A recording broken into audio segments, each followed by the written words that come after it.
મોદી સાહેબના ભારતમાં રોજ કંઈક નવું થાય, પણ આ વખતે જે નવું થયું છે એને જૂના સાથે એક ડીપ કનેક્શન છે. એમની ઇકોનોમિક એડવાઇઝરી કાઉન્સિલના પ્રમુખ સલાહકાર સંજીવ સન્યાલ સાહેબની પ્રેરણાથી ઇન્ડિયન નેવીએ એક પ્રાચીન પદ્ધતિનું શઢવાળું વહાણ બનાવ્યું છે. અજંતા કેવ્સમાંના કલાત્મક દ્રશ્યોમાં દર્શાવેલું 5મી સદીના મર્ચન્ટ વેસલ જેવું આ શઢવાળું વહાણ કોઈ સાધારણ વહાણ નથી. એને કોઈપણ પ્રકારના ખીલા કે મશીનરીનો ઉપયોગ કર્યા વગર કાથીના દોરડાથી સીવીને બનાવ્યું છે. ભારતીય નૌકાદળના આ વહાણનું નામ છે INSV કૌંડિન્ય. આજકાલ જે ભારતમાં થાય છે એમાં એક ડીપ થોટ હોય છે. આ વખતે એક કાંકરે 2 પક્ષી મારવાના છે અને એને સમજવા માટે કૌંડિન્ય નામની પાછળની વાર્તા જાણી લઈએ. લગભગ 2000 વર્ષો પહેલા ભારતના કલિંગ પ્રદેશથી કૌંડિન્ય નામનો બ્રાહ્મણ પોતાનું વેપારી વાહન લઈને સાઉથ ઇસ્ટ એશિયાના દરિયામાં ખેપ મારવા નીકળી પડ્યો હતો. જેને આપણે સુવર્ણભૂમિ તરીકે ઓળખતા તે પ્રદેશમાંના આજના થાઇલેન્ડથી કંબોડિયા વચ્ચેના કશેક કૌંડિન્યના વાહન પર લોકલ નાગ લોકોએ ચાચાગીરીનો હુમલો કર્યો.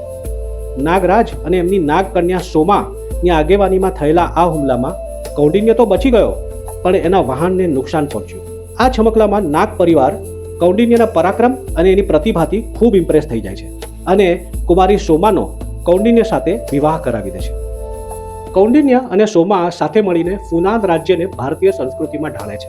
અત્યારના કંબોડિયા અને દક્ષિણ વિયેતનામની વચ્ચે ફેલાયેલું ફુનાન રાજ્ય ભારતીય હિન્દુ સંસ્કૃતિથી ઇન્ફ્લુઅન્સ થયેલું ઇતિહાસનું પહેલું રાજ્ય ગણાય છે. ફુનાન અને ત્યારબાદ એની આજુબાજુના પ્રદેશોમાં શિવ અને વિષ્ણુ પૂજન, આપણી લોકવાયકાઓ, આપણી પરંપરાઓ એમની જીવનકરણીમાં વ્યાપી ગયા હતા. વિદેશી ધરતી પર ભારતીય પરંપરાઓ અને આપણા મૂલ્યોથી ચલાવાતું આ રાજ્ય ભારતના ઇતિહાસમાંનું પહેલું ગ્લોબલ સ્ટાર્ટઅપ છે. ઉત્તર પશ્ચિમથી આવતા મોમેડન ઇન્વેઝન્સ અને બ્રિટિશ રાજની વાતોમાં આપણી આ નૌકા કુશળતા અને હિન્દ મહાસાગરમાં થતા વેપારમાં ભારતની વર્ચસ્વની વાતો તો જાણે ભૂલાઈ જ ગઈ.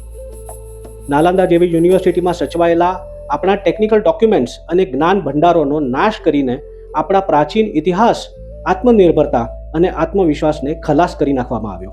INSV કૌંડિન્ય વહાણ અને એની હિન્દ મહાસાગરના એન્શન્ટ ટ્રેડ રૂટ્સની સફર દ્વારા ભારત હવે આપણા ભૂલાયેલા વારસાને, આપણી આત્મનિર્ભરતા અને આપણા આત્મવિશ્વાસને પુનર્જીવિત કરવા માંગે છે. વિદેશી ધરતી પર ભારતીય સંસ્કૃતિને આધારિત એક હિન્દુ રાજ્યની સ્થાપના કરનાર કૌંડિન્ય તથા તેની પત્ની સોમા અને આપણા સામુદ્રિક વારસાને ફરીથી ઉજાગર કરવાનું સ્વપ્ન જોનાર સંજીવ સન્યાલને મનને જરૂર કહેતી સાહેબજી સલામ.